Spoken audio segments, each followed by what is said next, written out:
नई नवेली दुल्हन ने अपने पति को रोज़ जो है उसको नींद की गोलियां देना चालू कर दिया। शादी के 14-15 दिन हुए थे, 15-20 दिन।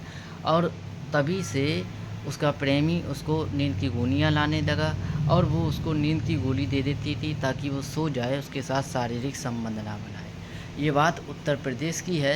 और ये अ, जब वो दे रही थी नींद की गोलियाँ, वो सो जाता था तो उसने ये अनुभव किया कि मुझे क्या होता है, मैं नींद वैसे नहीं आती थी, अब मैं लेटते ही क्यों सो जाता हूँ।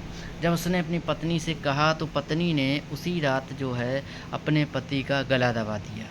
यानी कि खाना दिया, खाने में नींद की गोली थी और खाना खाने के बाद पति ने कहा कि मैं खाना खाने के बाद ही क्यों सो जाता हूँ, मुझे नींद क्यों आ जाती है, तुम क्या खाने में मिलाती हो, ऐसा क्या करती हो।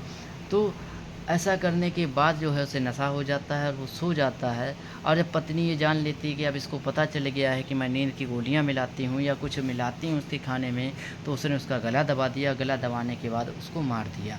मारने के बाद ससुराल वालों से कह दिया इनको रात में कोई दिक्कत हुई और ये इनको जो है एक्सपायर हो गए। तो घर वालों ने ये बात नहीं मानी, यानी लड़की के ससुराल वालों ने, जो मरा था उसके घर वालों, उसके भाइयों ने, बाप ने, माँ ने, बहन ने नहीं मानी। उन्होंने कहा हम पोस्टमार्टम करेंगे। तो उन्होंने पुलिस को बुला लिया। पुलिस जो है चीड़-फाड़ कर ले गई। वहाँ पोस्टमार्टम हुआ तो पता चला हत्या गला दबाने से हुई और इसको जो है काफ़ी दिनों से नींद की गोलियाँ दी जा रही थीं। पुलिस उस लड़की को पकड़ कर ले गई तो लड़की को जब पीटा गया तो उसने बताया कि मेरा एक प्रेमी है जो कि मुझे नींद की गोलियाँ लाकर देता था और मैं इसको नींद की गोलियाँ देती थी ताकि ये मेरे साथ संबंध ना बनाए और मैं मेरी प्रेमी के लिए सही रहूँ।